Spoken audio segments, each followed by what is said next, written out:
Good evening, welcome back to In the Khud. This is October 27, 2022, 7:01 p.m. Kinda late, but that's the nature of this documentation. Again, there isn't much to document, but we're just doing it out of consistency sakes. It's fine, like there'll be a lot of days like these where it's just another work day, part 2, part 3, part 4, whatever. That's not the point of this show. The point of this show is consistency, consistent documentation, and it is but obvious that not every single day is going to be very eventful and full of things I've learned or whatever. Full of adventure. Adventure in my terms is how much I've learned.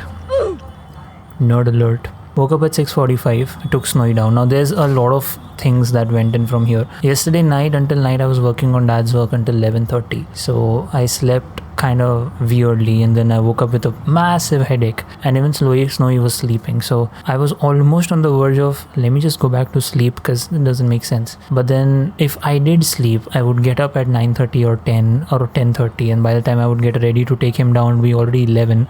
And during that time the whole world has just come down on the streets and on the in the building and everything, and taking Snowy down at that time is just like weird. Like I don't want to go down at that point. Plus at that time the job situation also starts, so it just makes everything very worse. So I pushed through. I was like, okay, I was done with my morning schedule. I'm like, let me just have a bath and see what happens. And I had a bath and I took Snowy down, and the Snowy process happened beautifully the way it should have happened. So in conclusion, in fact, I did not just stop there. I had my oatmeal, and I also stretched on to do 5 more episodes of logging before the nap. So in short, it was a huge success before sleeping. Then I woke up, and of course, because the full-time job situation started again, there was a bit of an inpour of messages. It wasn't as extreme. I figured a few things here and there, but then afterwards, primarily the day was just the full-time job work. So I am resuming work on this showreel video that I'm supposed to make, which has a lot of templates and stuff working on it, which is where the title of this video comes from. Motion array templates are beautiful. So of course I do not have a motion array subscription. I get it from my office. They're kind enough to have taken that subscription for us. I searched for a thing called, I have downloaded the ones that I found really rad here, but I searched for, I think, tunnel, 3D tunnel, something like this, and then I filtered it by newest. So yeah, something like this. You see something opens and then go into the tunnel, and then there's a reveal happening, and it just gives you an illusion of, oh, this must have been made in 3D, and it is like a part of it is in 3D, or it could just be an MOV playing inside, which is revealing a matte thing behind. But yeah, the viewer doesn't know it's an After Effects template. They're like, oh wow, there's 3D stuff happening and loops and stuff, and this is what just sells the idea that, oh okay, a lot of work must have gone into making this kind of video, and it looks kind of dope and stuff like those. So I'm gonna be experimenting a lot with stuff like this. No, it was Black Friday something. Yep, look at this template, man.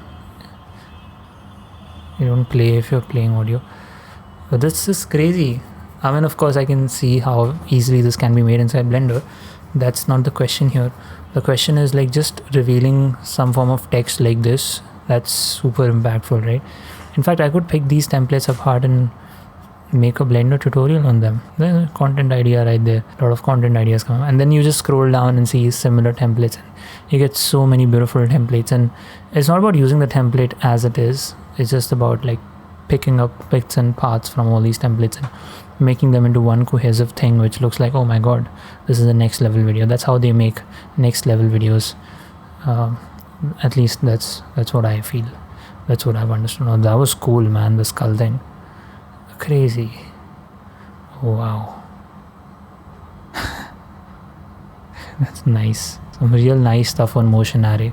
Even Envato has some real cool stuff, but I feel motion array has a little more of a premium kind of library. Their After Effects files are a lot more sorted as compared to Envato's After Effects files are kind of weird, jumbled up. In other progress, I worked on dad's work because that's an ever-going process, and it'll take, I think in the morning I did 5 episodes, and later I did also 5 episodes. So hitting about 10 episodes a day, logging, we're not even talking about making it, but logging is kind of a good place to be in as far as dad's work is concerned. And yeah, there isn't pretty much other than that to document. I've been listening to Tujhse Naraz Nahi Zindagi, Sanam, and especially the last part of the song, that